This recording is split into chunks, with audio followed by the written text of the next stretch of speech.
the way that the left took this so far really radicalized me on the issue. Because at first I was like, I mean, I'm very libertarian. I'm very uncomfortable with the government having a say. And then I was like, oh, you guys are pushing for actual fully formed babies to just be killed in the womb and evacuated dead. Like that's not okay. Right. And then I started actually doing research and learning, and I was completely radicalized on the issue. So it's been fascinating to watch the left just unabashedly say we support abortion up until the point of birth, no exceptions. Now, Joe Biden is backtracking a little bit, and not really, but he's saying, I'm not for abortion on demand, but then he follows it up with this. Watch. By the way, I love how Trump is now saying Biden for abortion on demand. Not true. That's not what Roe v. Wade said. It said the 3 trimesters. How it worked.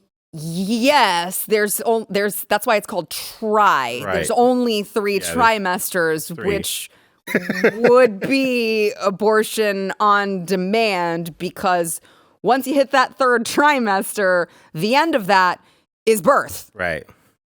And you're either birthing the baby alive or you're birthing the baby dead, because it does have to go through the vaginal canal. Yeah. But don't worry, he's not for abortion on demand. It's just the 3 whole trimesters that he is for abortion. No, these folks are definitely for infanticide. I mean, they've said it since 1973, whenever the Supreme Court made the decision.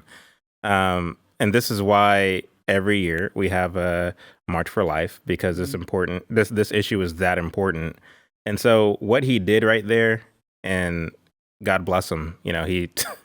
The thing is... Really? I don't know if I'm willing to co-sign on that statement, but you're a better person than me, Chad. That was more of a bless his heart. Yeah, bless his heart. Bless his heart. It's a Texan thing. Yeah. But, when it comes to what he said, this is what Marxists often do. They kind of skew the language enough to psychologically justify sin, to psychologically justify the unjustifiable. If I can make it look like not as bad as it actually is, then we can, make room for it within the Overton window of what is right and what is wrong. And so I'm not so much perplexed and bewildered with Joe Biden as much as I am the people who this thing actually works on. Who they convince themselves, because Joe Biden said it, or because Planned Parenthood said it, or because some celebrity said it. It's not actually infanticide. It's not actually killing a human being or an individual. It's just abortion or reproductive rights or health care. It's just in the 3rd trimester. It's not, a full not on demand being, right? So that's the last There's no more. That's the last trimester. It comes down to semantics and rhetoric is really what it comes down to, but it's all the same thing. Sin is sin is sin. Evil is evil is evil.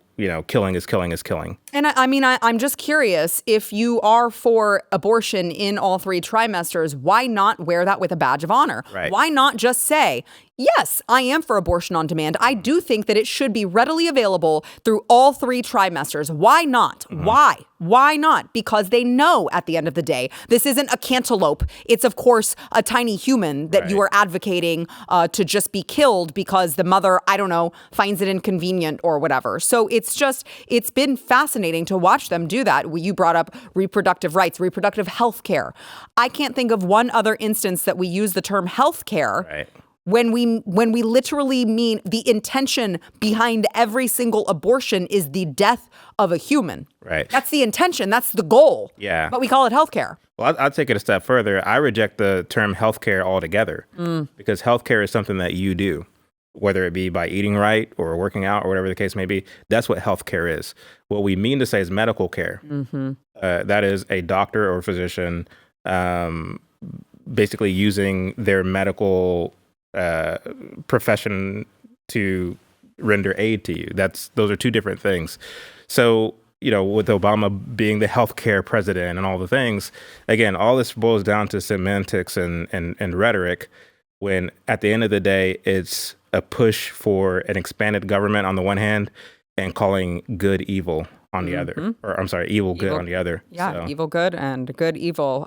So on that note, real quick here, Sage Publishing has retracted 3 major scientific studies critical of abortion pills just weeks before the Supreme Court is set to hear arguments on the availability of these drugs. Now, the retraction it follows, you're never going to guess, a single reader's complaint alleging misleading data and a conflict of interest with authors affiliated with the pro-life organization, the Charlotte Lozier Institute. Now, the authors are saying this retraction is BS. It's obviously politically motivated to discredit our research. And 2 of these retracted studies, published in 2021 and 2022, found a 500% spike in emergency room visits following chemical abortions. A 500% spike. So ask yourself, do these people who claim to be the advocate of women and females, I'm sorry, what is a woman? We still don't know, but we claim to be advocates for them. Do these people really care that much about women? No. If they are willing to put them in harm's way just so that they can take a pill at home to kill their baby, a 500% spike, but they have no problem writing a prescription for you and handing it off so that you can go kill your baby in the comfort and privacy of your own home because they don't care about life at all, whether it be women or children or babies in the womb or I don't know. They might care more about illegal aliens than they do about any of us average Americans. But it's just been so sickening to watch them pretend to have this faux concern for women and women's rights when they are literally making them less safe. If you like this clip and you want to see the full episode, click here. And if you want to subscribe to the channel, come on, you know you do. Click here.